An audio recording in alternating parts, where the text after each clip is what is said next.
Hello दोस्तों, आप सभी का श्री श्री कृष्ण इंस्टीट्यूट में स्वागत है। आज है आपको 23 मार्च 2021। तो आइए देखते हैं 23 मार्च से कुछ करेंट अफेयर्स का प्रश्न। तो आइए शुरू करते हैं ये पहले प्रश्न से। तो पहला प्रश्न है कि हाल ही में जारी किए गए वर्ल्ड हैप्पीनेस रिपोर्ट 2021 में कौन सा देश टॉप पर रहा, यानी किस देश के लोग ज़्यादा खुश रहते हैं। तो ये 149 देश का एक सर्वे आया था, जिसमें फिनलैंड जो है वो लगातार चौथे वर्ष भी आपको पहले स्थान पर है, यानी यहाँ के लोग सबसे ज़्यादा खुश रहते हैं। क्या रहते हैं? सबसे ज़्यादा खुश रहते हैं आपको फिनलैंड के लोग, जबकि दूसरे नंबर पे है आपको डेनमार्क और तीसरे नंबर पे है स्विट्जरलैंड। जबकि सबसे दुखी लोग रहते हैं वो देश है आपको अफगानिस्तान। क्या है? अफगानिस्तान। और इसके बाद जो आता है वो दुखी देशों में वो जिम्बाब्वे का नंबर आता है। तो सबसे ज़्यादा खुश लोग रहते हैं फिनलैंड में और सबसे ज़्यादा दुखी लोग रहते हैं कहाँ? अफगानिस्तान में। जबकि ये 149 देश के सर्वे में भारत का स्थान 139वें है, जबकि हमसे अच्छा हमारे पड़ोसी हैं जैसे पाकिस्तान के लोग हमसे ज़्यादा क्या रहते हैं? खुश रहते हैं, जिसकी रैंक है 105। जबकि हमारा जो श्रीलंका है, श्रीलंका का आपका रैंक है 129वां, जो हमसे भी ज़्यादा क्या रहते हैं? खुश रहते हैं। उसके तुलना में हम लोग क्या हैं? दुखी हैं। और सबसे दुखी देश अफगानिस्तान है। अब है नार्वे से याद रखेंगे। नार्वे की राजधानी है आपको ओस्लो। क्या है? नार्वे की राजधानी ओस्लो है, जहाँ से शांति का नोबेल पुरस्कार दिया जाता है। इसे मध्यरात्रि का भी देश कहा जाता है। और भारत से याद रखेंगे, इसमें हैप्पीनेस इंडेक्स में इसका स्थान है आपको 139। सिंगापुर से याद रखेंगे, सिंगापुर में अभी हाल ही में चर्चा में था कि फ्लोटिंग सोलर प्लांट जो लगाया जा रहा है वो आपको कहाँ लगाया जा रहा है? तैरता हुआ सोलर प्लांट आपको सिंगापुर में भी लगाया जा रहा है।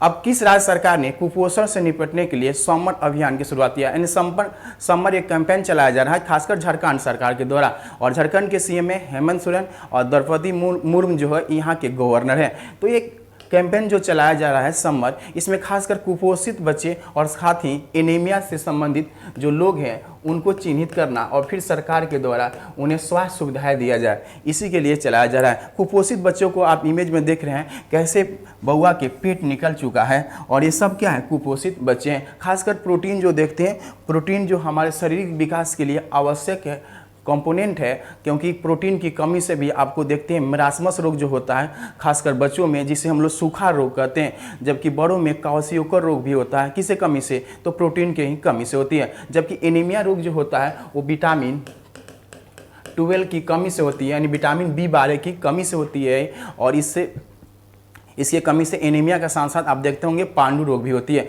और इसका केमिकल नाम है साइनोकोबालामाइन। क्या है? साइनोकोबालामाइन। और झारखंड से याद रखेंगे कि झारखंड सरकार के द्वारा अभी हाल ही में अपने स्वास्थ्यकर्मी, जितने भी स्वास्थ्यकर्मी हैं, उनको अतिरिक्त वेतन देने की घोषणा अभी हाल ही में किया है झारखंड सरकार। तो आइए देखते हैं अगला प्रश्न।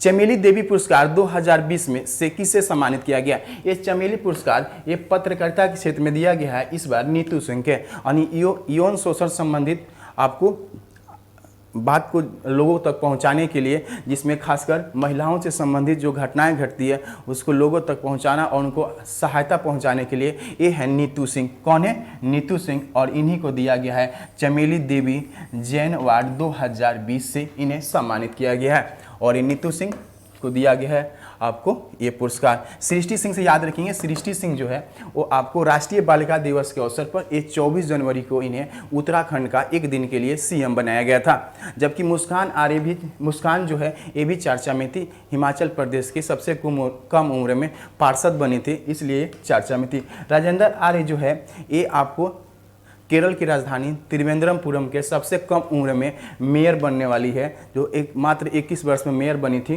वो थी राजेंद्र आर्य। तो ये भी चर्चा में थी, तो इनको भी याद रखेंगे। अगला प्रश्न है, हाल ही में किस राज्य सरकार ने मुख्यमंत्री चिरंजीवी योजना की लॉन्च किया? ये मुख्यमंत्री चिरंजीवी योजना कहने का मतलब है ये यूनिवर्सल क्या है? हेल्थ एक स्कीम है, और इस स्कीम के तहत लोगों को 5 लाख रुपया तक सहायता पहुंचाया जाएगा, खासकर स्वास्थ्य के लिए। और यह शुरू किया गया है राजस्थान सरकार के द्वारा, यानी राजस्थान के सीएम हैं अशोक गहलोत और यहाँ के गवर्नर हैं आपको कलराज मिश्र। राजस्थान से याद रखेंगे, राजस्थान जो है, राजस्थान पुलिस जो है वो देश का सर्वश्रेष्ठ पुलिस अकादमी के रूप में इसे चुना गया था। और यहीं पर आपको मोक्ष कलश योजना की शुरुआत किया गया। जैसे हम लोग पिंड दान करते हैं, तो पिंड दान करने के लिए अगर कोई हरिद्वार जाता है तो उसके लिए राज्य सरकार के द्वारा ये लाभ दिया जाएगा, यानी बस सेवा से लेकर अन्य लाभ पहुँचाया जाएगा। इसके तहत मोक्ष कलश योजना की शुरुआत किया गया था। अभी हाल ही में आप सुने होंगे इंदिरा रसोईया योजना, तो इंदिरा रसोईया योजना भी शुरुआत किया गया था राजस्थान सरकार के द्वारा। तो आइए ऑप्शन नंबर बी में देखते हैं कि उत्तर प्रदेश की राजधानी जो लखनऊ है, वहीं पहली बार लखनऊ शहर को प्रदूषण रहित बनाने के लिए यहीं पर थैला बैंक की स्थापना किया गया था। किसका स्थापना किया गया था? तो थैला बैंक की स्थापना किया। केवल आप वीडियो देखते हो तो देख रहे हैं अगर वीडियो तो लाइक ज़रूर करो मेरे दोस्त। और थैला बैंक की स्थापना कहाँ किया गया है? तो उत्तर प्रदेश की राजधानी लखनऊ में। यहाँ पर एक अभियान चलाया जा रहा है जिसका नाम है मिशन शक्ति। क्या है? मिशन शक्ति। और मिशन शक्ति का संबंध किससे है? तो महिलाओं से है। और यहाँ के जो गवर्नर है आनंदीबेन पटेल, इन्हीं के द्वारा इसका शुभारंभ किया गया था। और यहाँ पर आपको भोग मिशन अभियान चलाया जा रहा है। खासकर आपको प्रसाद जो मिलता है मंदिर या गुरुद्वारे पर, उसको उसी क्वालिटी को जाँच किया जा सके। और आपको यहीं पर माटी काला योजना की शुरुआत किया गया था, जो हमारे कुम्हार भाई लोग जो हैं, जो मिट्टी की बर्तन बनाते हैं, उनके लिए शुरू किया गया था। उत्तर प्रदेश के आपको बनारस में ही पहली बार आपको ट्रांसजेंडरों के लिए आपको टॉयलेट बनाया गया था। जबकि उत्तर प्रदेश के कुशीनगर जो है, उत्तर प्रदेश के जो गौतम बुद्ध के महापरिनिर्वाण की घटना जो हुई थी, गौतम बुद्ध की मृत्यु कहाँ हुई थी? तो वह कुशीनगर। और कुशीनगर जो अंतर्राष्ट्रीय एयरपोर्ट है, जिसको हाल ही में अभी अंतर्राष्ट्रीय एयरपोर्ट की दर्जा मिला है। और कुशीनगर जो है, कुशीनगर में ही पहली बार ट्रांसजेंडर विश्वविद्यालय बनाया जा रहा है। कहाँ? उत्तर प्रदेश में। केरल की राजधानी है त्रिवेंद्रपुरम, यहीं पर अंतर्राष्ट्रीय डिजिटल विश्वविद्यालय के उद्घाटन किए यहाँ के सीएम जो हैं पिनेरी विजयन, और यहाँ के गवर्नर हैं मोहम्मद आरिफ खान। हिमाचल प्रदेश से याद रखेंगे कि हिमाचल प्रदेश में पहली बार भारत में कोई राज्य है जहाँ हींग की खेती की शुरुआत हुई। तो हींग की खेती की शुरुआत पहली बार कहाँ हुई थी? हिमाचल प्रदेश में। ई पंचायत पुरस्कार 2020 से हिमाचल प्रदेश को सम्मानित किया गया था। यहाँ के सीएम हैं जयराम ठाकुर। कौन है? जयराम ठाकुर हैं। और अस्की बर्फ पार्क बनाया गया है हिमाचल प्रदेश की राजधानी शिमला में। रोहतांग दर्रा हो, बड़ा लपचा दर्रा हो, ये सब यहीं पर है। और इसी रोहतांग दर्रा से आपको ब्यास नदी या रावी नदी निकलती है। और ब्यास नदी पर ही आपको पोंग डैम है, जो वर्तमान में अभी हाल ही में चर्चा में था, जहां पर हजारों पक्षियां मृत पाई गई थी। तो आइए देखते हैं अगले प्रश्न की ओर बढ़ते हैं। देखिए, हाल ही में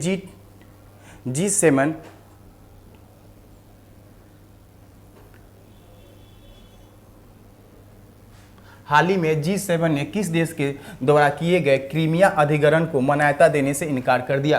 तो क्रीमिया जो देश है जिस पर आपको अधिग्रहण कर लिया है, कौन? तो यह देश अधिग्रहण कर लिया है वो है रूस। कौन है? रूस। रूस जो है वो G7 जो है ये 7 देशों का एक समूह है। 7 देशों का क्या है? समूह है, जिसे ग्रुप ऑफ 7 के नाम से जानते हैं। इसमें आपको यूनाइटेड स्टेट यानी अमेरिका है, आपको जापान भी है, कनाडा भी है, उसके अलावा जर्मनी, आपको फ्रांस, इटली और यूनाइटेड किंगडम यानी इंग्लैंड, ये 7 देशों का समूह है। और इसी के द्वारा ये रूस को जो उसको अधिग्रहण किया है उसे इनकार कर दिया। पहले हम इसे G8 के नाम से जानते थे, किंतु 2014 में G8 से रूस को अलग कर दिया गया था इस क्रीमिया मामले को लेकर ही। और वर्तमान में G7 कहा जाता है इसे, क्योंकि इसमें देशों की संख्या अब 7 हो गई।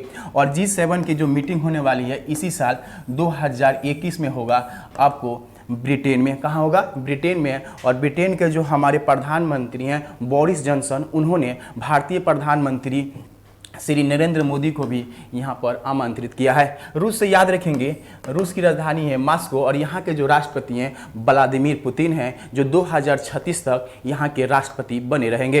तो आइए देखते हैं अगला प्रश्न।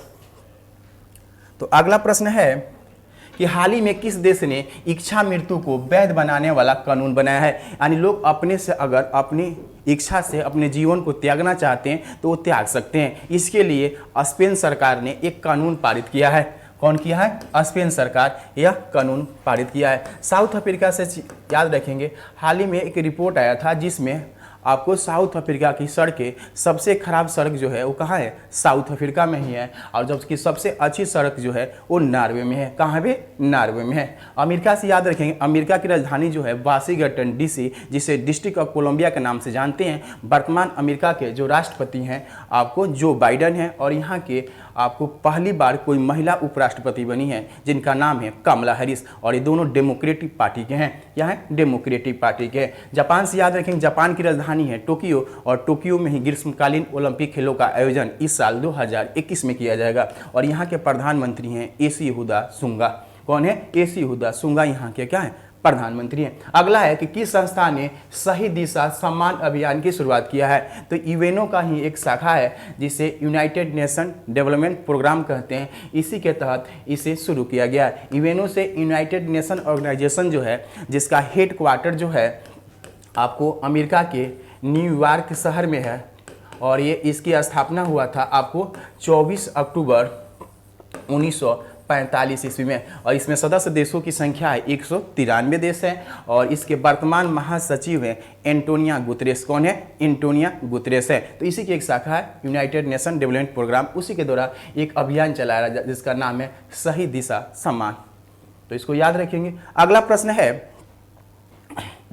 कि हाल ही में किस राज्य सरकार ने वन धन विकास योजना की शुरुआत किया। वन धन यानी खासकर ये जंगल से संबंधित रिपोर्ट है जो उभरा है। कौन, मणिपुर। मणिपुर की राजधानी है इम्फाल, और यहाँ के जो सीएम है उन्हीं के द्वारा इस अभियान की शुरुआत किया गया। आप जानते होंगे लोकटक झील जो है वो कहाँ पे है, मणिपुर। यानी केबुल लामो जाओ जो झील है, एक तैरता हुआ क्या है, यानी तैरता हुआ राष्ट्रीय उद्यान बनाया गया जिसका नाम है केबुल लामजाओ, जो ये लोकटक झील में ही स्थित है। मिजोरम से याद रखेंगे, मिजोरम में जो है वो प्रतिशत की दृष्टि से सर्वाधिक वन जो है वो आपको कहाँ है, मिजोरम में ही है। जबकि भारत में सर्वाधिक वन रिपोर्ट 2019 आया था, जिसमें आपको मध्य प्रदेश पहले स्थान पर था। अगला प्रश्न है कि अपना देश भारत किस देश में आयोजित नारुज सोमराह में भाग लिया। तो नारुज सोमराह जो है वो चाइना के शहर बीजिंग में आयोजित किया जा रहा है, जिसमें भारत भी शामिल हुआ था। कौन शामिल हुआ था, भारत भी शामिल हुआ था। और इसका आयोजन कहाँ हो रहा है, चीन की राजधानी बीजिंग हो रहा है, और शी जिनपिंग जो है यहाँ के राष्ट्रपति हैं। याद रखेंगे बीजिंग जो उसकी राजधानी है, यहीं पर 2022 में शीतकालीन ओलंपिक खेलों का आयोजन किया जाएगा। मास्को जो है ये रूस की राजधानी है, और फ्रांस की राजधानी क्या है, पेरिस। फ्रांस की राजधानी कहाँ है, पेरिस। यहीं पर कॉन्फ्रेंस ऑफ पार्टीज की जब मीटिंग चल रही थी 2015 में, तभी अंतर्राष्ट्रीय सौर गठबंधन की स्थापना किया गया, जिसका हेडक्वार्टर वर्तमान में भारत है, और भारत ही अंतर्राष्ट्रीय सौर गठबंधन का अध्यक्ष भारत है, जबकि उपाध्यक्ष फ्रांस है। टोक्यो जो है ये जापान की राजधानी है जो होन्शु द्वीप पर स्थित है। अब आपके लिए एक छोटी सी लाइन है जिसको ध्यान से सुनेंगे, और ये आपके लिए बहुत ही फायदेमंद है। तो कहा जाता है कि मंजिल यूं नहीं मिलती, राही को जुनून सा दिल में जगाना पड़ता है। पूछा चिड़िया से कि घोंसला कैसे बनता है, वह बोली कि तिनका तिनका उठाना पड़ता है। तो ऐसे कहा जाता है कि कोई भी कामयाबी ऐसे नहीं मिलती है, उसके लिए आपको मेहनत करना ही पड़ता है। तो आप भी ऐसा उम्मीद रखें कि आपको भी क्या करना है, अपने हौसले को बुलंद करना है, तभी आपको कामयाबी मिलेगी। तो अगर आपको वीडियो अच्छी लगी है तो लाइक ज़रूर करना। मिलते हैं अगले वीडियो में। Thank you.